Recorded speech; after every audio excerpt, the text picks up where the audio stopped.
Hello, everybody. Today we'll be focusing on causes of World War II. So hopefully at this point you have your other assignments that are part of the Google Slides completed. You're going to copy these into your guided notes, so make sure you get these from myself and Mr. Carmel.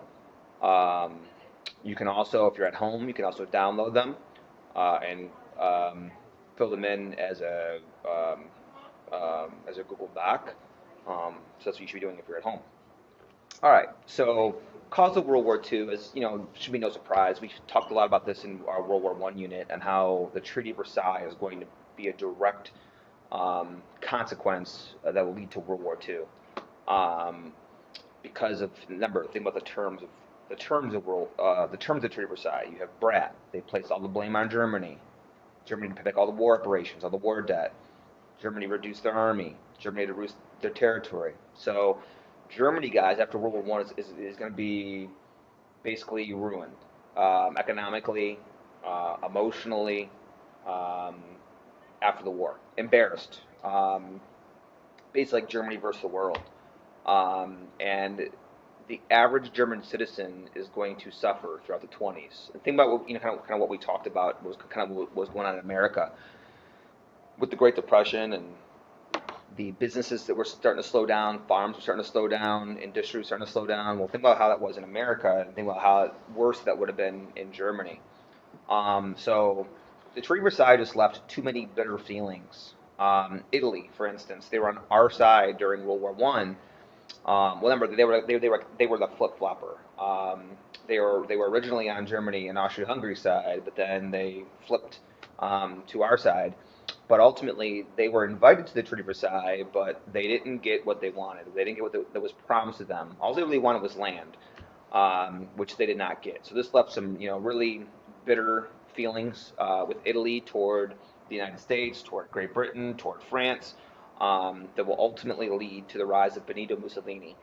You talked about him last year in Global, but he will be, one of the totalitarian leaders um, in Italy that will lead them through World War II.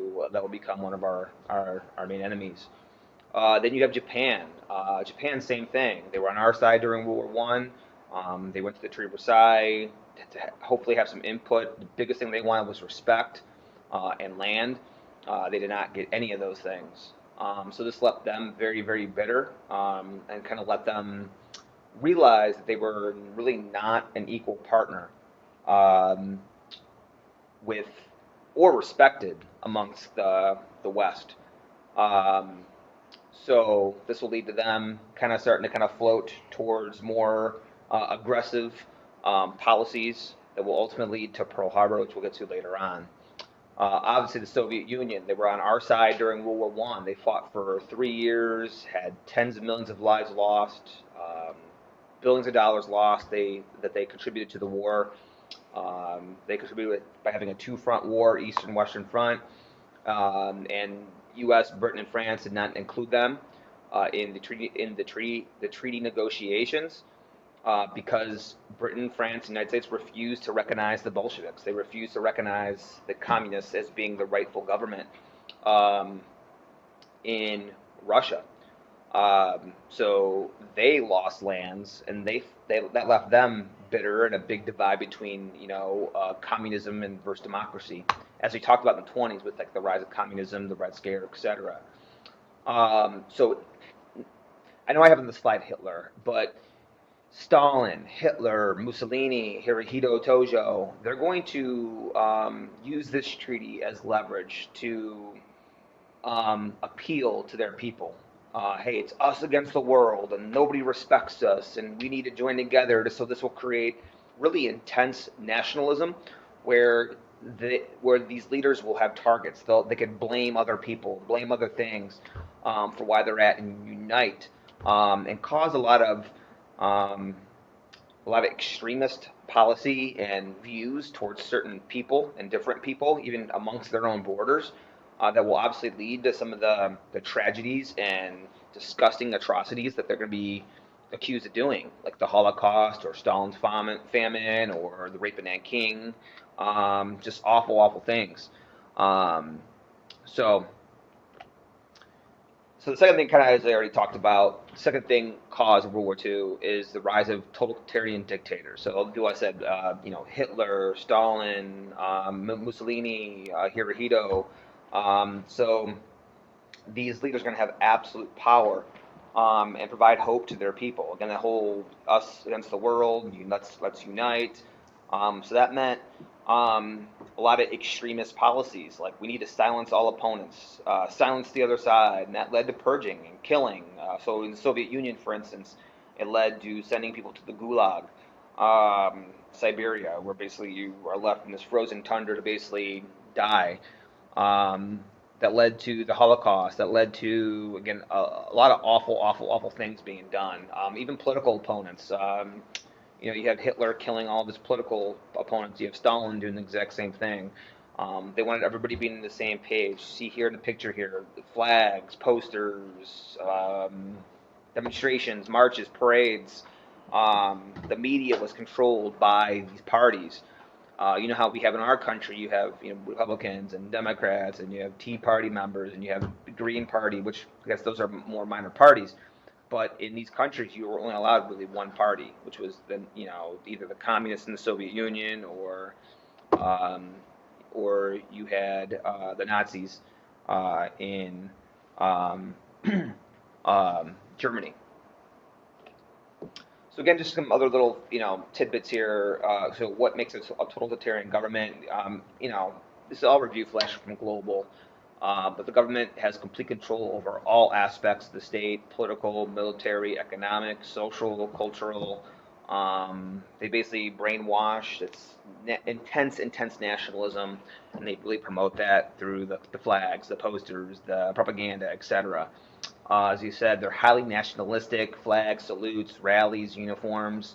Kind of was seeing that today in North Korea. North Korea, they just had a parade last week about new weapons that they are able to develop. To again to build that nationalistic state.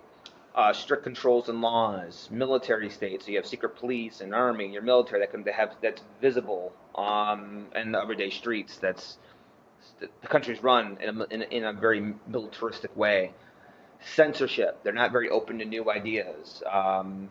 They oppose literature. They oppose ideas that go contrary to what they believe.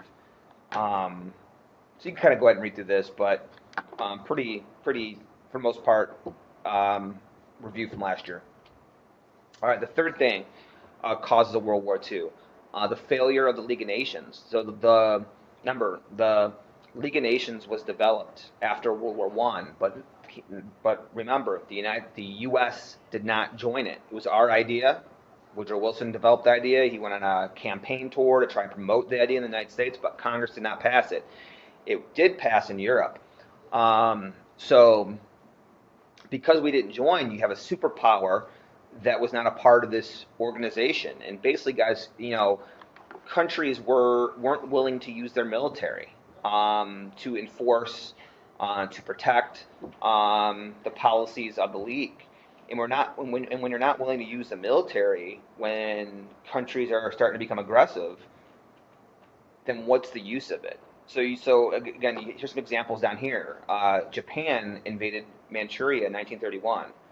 China asked the League of Nations for help, but the League does nothing because the countries that were in the League, they weren't willing to become militarily involved. What would that have meant? That would have meant war. That would have meant more money spent, more lives lost. You got to understand, guys. After World War One, this left Europe devastated. Think about it. A lot of those soldiers were 18, 19, 20 years old. Well, 15 years later, they're 35, 40 years old. They have flashbacks in their mind of World War One, and they do not want to go to war again. They saw what the war did. So, although the League of Nations was created, it was basically useless. Because the United States didn't join it, as well as countries were unwilling to take those measures, those military measures. Same thing, number two. Italy is going to invade Ethiopia in 1935. Mussolini wants to expand his empire.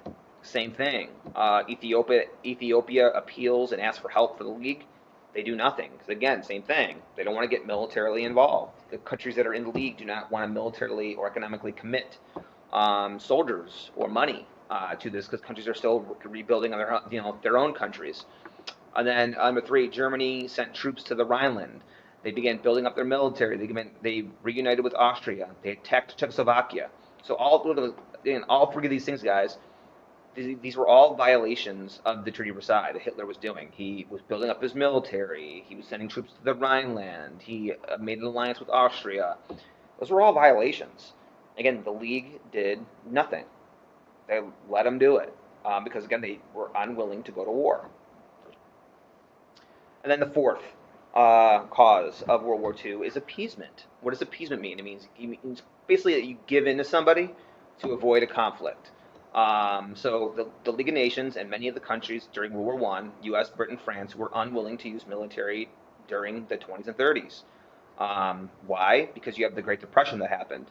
So not only World War I effects with the awful memories and devastation that trench warfare caused, but now you have a huge economic collapse that's a world event. This left a lot of countries just strapped for money. Countries were wanting to focus on their focus on themselves. The economic impact of World War I, as I said, the amount of lives lost in World War I. Countries were still rebuilding cities after World War I. So all these things, kind of was like the perfect storm for these dictators to take power, and they knew it too. They knew that these countries were going to be unwilling to at least try and stop them. So Hitler kept pushing it. He kept doing one thing at a time, and he started noticing these countries were using appeasement. They were just appeasing him, letting him do what he wanted to do. So it's kind of like that story of like a kid going to the grocery store, and a kid like cries, stomps his feet, does a temper tantrum because he wants candy or a toy. If the parent gives in, next time the kid's going to do the exact same thing. Because he knows that eventually, if he throws a fit, the parents are going to give in. So other important alliances, you need to know this. So you have the Allied powers: Great Britain, France, Soviet Union, United States, China. These are like really the big countries that will be involved in the Allied powers, because it's no different from World War I. Exact same thing. Then Axis powers is going to be Germany, Italy, and Japan. So you need to know Allied powers, these countries that are involved, Axis powers, these countries that are involved, as well as the leaders. You have Winston Churchill, Great Britain; George Clemenceau, France; Stalin, Soviet Union; obviously FDR will be United States; Hitler, obviously Germany; Benito Mussolini, Italy; and Japan, Hideki Tojo. So here's kind of showing you guys kind of the maps of the green-ish kind of countries, and like this. So you have, well, you can kind of see it on your own. So road to World War II. By 1939, Hitler already had his military and air force built up. So again, he began building it up slowly, building up his air force, building up his military, and nobody was doing anything. So by 1939, Hitler already built his air force, the Luftwaffe. He already built a strong military in secret. So he was ready for war. So in 1939, he's going to invade the Rhineland, the Sudetenland, and Czechoslovakia. And then finally, this is the start of World War II right here, guys. September 1st, 1939, Germany is going to invade Poland. Basically, guys, this is the last stand. After Germany and Hitler did all these things with Czechoslovakia, the Rhineland, Sudetenland, the Allied powers basically gave him a warning. Hey, if you invade Poland, we're going to go to war. So what does Hitler do? He invades Poland. But now he makes a deal with Soviet Union, as you guys see right here. He makes a deal with the Soviet Union basically to not attack each other. They both will split up Poland. Now, why Poland? Well, because Poland, guys, you think back to World War I. Poland was created after World War I. They took lands from Germany, they took lands from Russia, and they gave them their own sovereignty. So Hitler and Stalin wanted it back. They wanted their lands back that they lost. So Germany's going to invade Poland, and this will cause the outbreak of World War II. Hitler will implement a policy called a blitzkrieg. Again, let's all review from last year. Lightning warfare. It's basically, what that means, it's a quick attack. You use your planes, your tanks, your soldiers all at once to overwhelm the enemy. By 1940, Hitler controls basically all of Europe. See this picture here?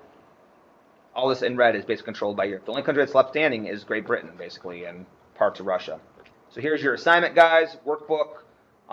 Follow these instructions. Pretty easy, and submit